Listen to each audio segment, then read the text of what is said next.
What's up, guys? This is Fula with another video. Shout outs to the whole LDBC. So I just wanted to do a video about the Chisora Whyte fight yesterday. And you know, what does this mean for heavyweight, basically? So you know, that fight, man. That fight. All I can say is, man, it was kind of a sloppy looking fight, but you know, the knockout is really kind of what just made it, I guess, somewhat of a highlight reel fight. But at the end of the day, what I gotta say is that, you know, Chisora was winning the fight. You know, he was winning. The referee, however, was trying to swing things in the favor of Whyte. I mean, you have Whyte pulling his shorts up really, really high, so it would look like that Chisora was hitting below the belt, but actually he was hitting in the chest. You had, you know, Whyte using his forearm to actually hold down Chisora's neck and then hit him. And the referee didn't take off points for that, you know. But anything that Chisora did, the referees took off points for it, you know. And so I was just like, okay, well, they're trying to either sway it towards a draw, or they're trying to sway it towards where Whyte will win the fight. Now, granted, I think it was in the 11th round. Whyte, you know, he was waiting for it the whole fight, basically. He wasn't really doing anything else to press the action. But he was just waiting for the opening to get the knockout, you know, because in the fight, he really wasn't throwing a lot of punches, you know. I was just kind of surprised at that, you know. He wasn't really active, basically. So, you know, it is what it is. But 11th round, he got the knockout. Very impressive knockout, basically. It happened off of a left hook, I think. And, you know, it clipped Chisora, and his memory cord just shut off, you know. He was stiff. It looked like he was just basically stiff on the pavement, or on the ring, I should say. Yeah, he just looked like, you can say that Mobb Deep song "Shook Ones." That's what he looked like, basically. But after the fight, man, this is what I kind of really want to talk about. After the fight, man, Anthony Joshua shows up, right? He doesn't even go inside the ring. He stays outside of the ring, congratulates him and stuff like that, and, you know,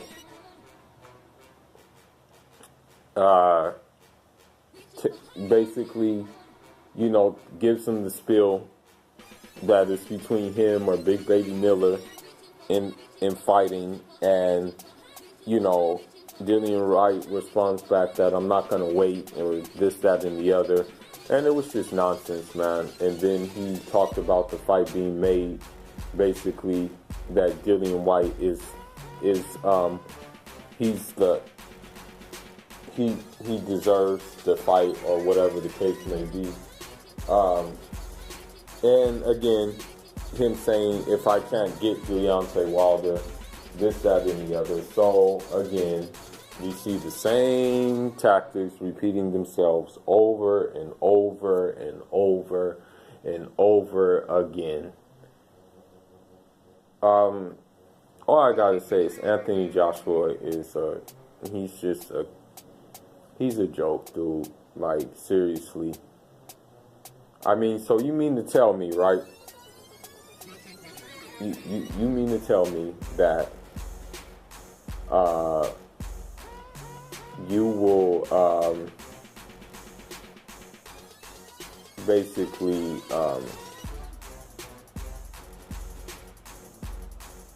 go show up to the victor of this fight, go in the ring or go next to the ring and show up to this fight, but you didn't do it to any of the previous Deontay Wilder victories, or you didn't even do this, hell, you didn't even do this to any of the Luis Ortiz victories. I mean, this goes to show a lot of us that he's a coward. Lennox Lewis has came out and said that Anthony Joshua is protected, and I know he's going to get backlash from the UK fans because these UK fans are overzealous, basically, and can't see, and their overzealous behavior makes it hard for them to recognize reality, you know. So I know the backlash is going to come. And then another thing that I was like, wow, this is an absolute joke, is the simple fact that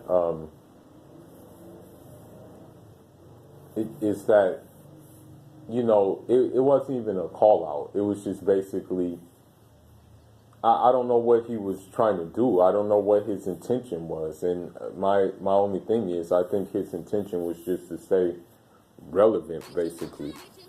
You know, these guys, man, these UK, you know, at the end of the day, the real UK heavyweight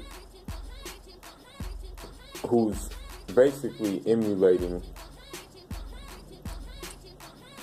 Lennox Lewis, what Lennox Lewis did, is Tyson Fury. Other than that, the rest of them are really just like cowards, you know. I'm sorry to say it, but Anthony Joshua's a coward, Dillian Whyte's a coward, and it just really goes to show how cowardly they are. You know, and I'm not gonna just, like, to be honest, I really don't care if the fight between Deontay Wilder and Anthony Joshua gets made at this point, because, you know, Anthony Joshua, I mean, granted, he's a more technical boxer than Deontay Wilder. I guess you can say he's a more fundamentally sound boxer than Deontay Wilder. But, you know, Anthony Joshua is very much a pedestrian type boxer, man. He's like a very, I want to say he's a one-dimensional boxer, man. He doesn't give you anything, any different looks or anything of that nature. So I really can't sit here and say that this guy is a legitimate threat, or this guy is a really big heavyweight. Okay, I can say that he is a beneficiary of one guy who let his personal demons get to him, and he was able to capitalize off of that, basically, by fighting lesser opposition and collecting these belts. You know, that's what I have to say about Anthony Joshua. And judging by that call out, we're not going to see we're not going to see a Deontay Wilder Anthony Joshua fight. Heck, it's easy to make two domestic fighters who share the same home turf. We won't even see a Anthony Joshua Tyson Fury fight. You know, we won't even see that fight get made. So, you know, after what was said and what we see right here and all the particulars and stuff like that, we can expect to see a Anthony Joshua versus Dillian Whyte in April. We shouldn't hold our breath for a Deontay Wilder Anthony Joshua fight. I don't think it's going to happen. Eddie Hearn doesn't really want it to happen.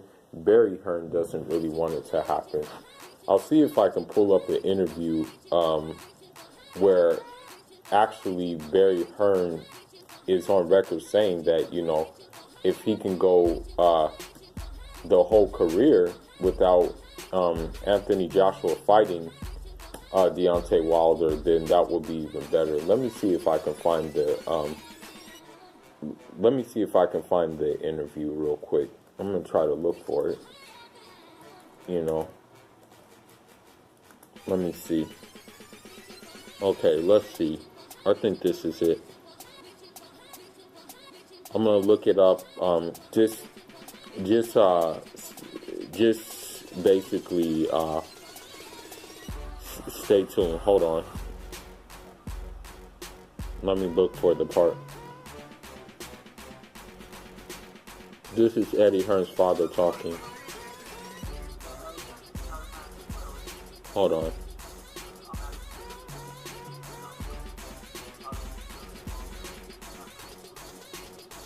This is a while back. This is like in August. This happened in August.